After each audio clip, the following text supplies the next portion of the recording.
Hi there. Welcome to T2Express, your simple, reliable tool for filing Canadian corporate tax returns. I'm glad you're here. In the next few minutes, I'll show you how to create and file your very first T2 return, from setup all the way to sending it to the CRA. Let's get started. First, open T2Express on your computer. Once it's running, you'll see a few ways to start a new return. Click the new icon at the top, press the New Returns button at the bottom, or go to the Start menu and choose New Return. Any of these will open a window where you'll enter some basic company details. Now, this is important. Please triple check that you enter these three items exactly right: your business number, the tax year start date, and the tax year end date. Why? Because T2Express uses these to tell if you're working on the same return or a new one.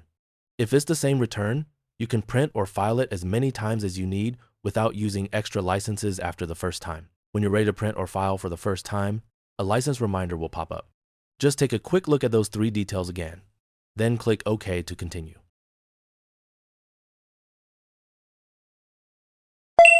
And don't forget, click the Save icon once you've entered everything. Next, you'll need to add Schedule 125. That's the non-farm income statement. It helps calculate your corporation's taxable income. If your business is farming related, use the farm income statement instead. In newer versions of T2Express, Schedule 125 is already included.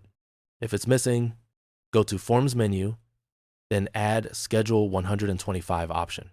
Note, if you're using a version older than 2013.1, you'll find Schedule 125 under the GIFI menu. Since 2013.1, it's been moved to Forms/GIFI to make things easier. Every T2 return must include Schedule 100, the GIFI balance sheet. Think of it as a financial snapshot of your company at year-end. All corporations must submit this with every T2 return. You might also need Schedule 101, the opening balance sheet, but only if this is your very first tax return, usually right after incorporation. In newer versions, find Schedules 100 and 101 under the Forms menu. In older versions before 2013.1, they were in the GIFI menu. You can fill them in manually or save time by importing data from a.csv or .xls file. As you work, you may need to add more tax forms. To do that, you can go to Forms menu, then choose Add a Tax Form option, or just click the plus form icon. In the Add a Tax Form window, you'll see a section called Quick Options. Just click any button there to add commonly used forms like Schedule 7 or Schedule 50. Fast and easy. You can also pick a form from the drop-down menu at the bottom of the screen. Just select the one you need, then click OK to add it. To remove a form, it's easy. Right-click the form in the left panel, then choose Remove Current Form from the menu. Here's a helpful tip. If a field won't accept your input, check the line description. If it refers to another schedule or form, just add and complete that form instead. The results will automatically appear where they're needed. Before filing, you must validate your return. Click the Validate icon, or go to Filing/Print menu, then choose Validate Return option.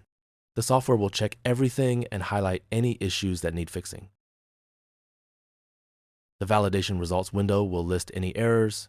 For example, it might flag GIFI issues in Schedule 100. To fix them, go to GIFI Schedules in the left sidebar, open the form mentioned, and correct each flagged field. Remember, if a form has multiple pages, click the tabs at the top to switch between them. For long forms, use the scroll bar on the right to see all fields. Fix every error before you can file electronically. Once validation passes, you're ready to file.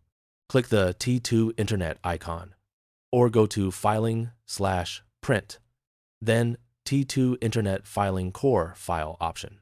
You might see warning messages, but these are just for information. Click OK to continue. Important. The internet filing and print features require a licensed version of the software. The first time you use either feature, a license window will appear. It shows 3 key details: your business number, tax year start date, and tax year end date. The software uses this exact combination to check, is this a new return or one already counted in your license? Each unique set of these 3 items counts as one return under your license. For example, if you have a 2-return license, you can work on 2 different returns, each defined by its own business number and tax year dates. But once a return is recorded, you can print or file it as many times as you need without using another license. If anything looks wrong or unclear, just click Cancel. Only click OK if all the details are correct, so you don't accidentally count a new return against your license. Now, let's look at the corporate internet filing window. At the top, you'll see where your core file is saved on your computer. Make a note of this file path. You'll need it if you choose method 3 later. Next, this window also offers 3 filing methods. Method 1, e-file directly through the software. But you must be a CRA registered e-filer.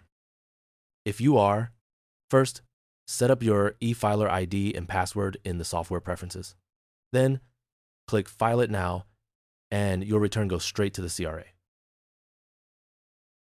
Method 2, netfile using a web access code. You can get a WAC from our website or call the CRA Corporate Internet Filing Help Desk directly. Once you have it, enter the code, then click File It Now to submit.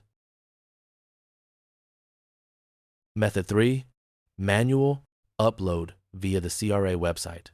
If the first 2 methods don't work for you, that's okay. Just click the link to open the CRA Corporation Internet Filing page in a browser, follow their step-by-step instructions, and upload your core file from your computer. Remember, the file path is shown at the top of this window. Also, the CRA requires a modern browser like Chrome, Edge, or Safari for security.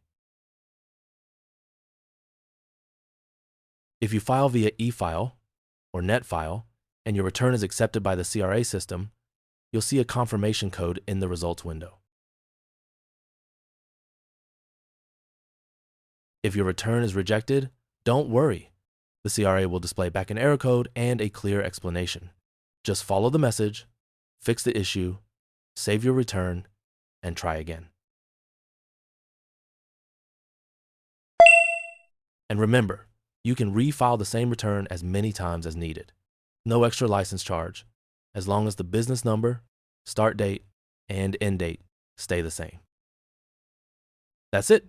You now know how to create and file a complete T2 return with T2Express. Just remember 3 things. 1. Triple check your business number, tax year start date, and tax year end date. 2. Add required schedules for income and balance sheets. 3. Always validate before filing. Need more help? Check out our 6-step essential guide. It includes screenshots and extra tips. Or email us at contact@mytaxexpress.com. Please include specific details or attach a screenshot of any error you see. Thanks for choosing T2Express, and happy filing.